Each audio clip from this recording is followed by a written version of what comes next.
You ask Tiger to calculate. This deals with linear inequalities with one unknown. The final result is x equal or smaller than -7. Let's solve it step by step. Group all x terms on the left side of the inequality.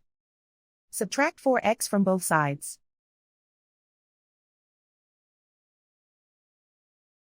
Simplify the arithmetic.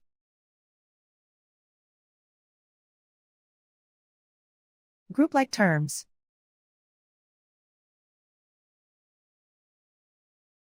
Simplify the arithmetic.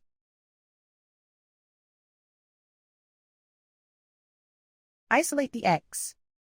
Divide both sides by 3.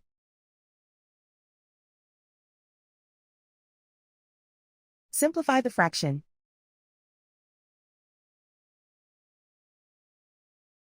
Find the greatest common factor of the numerator and denominator.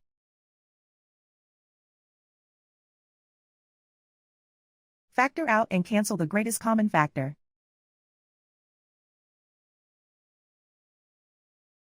Plot the solution on a coordinate grid.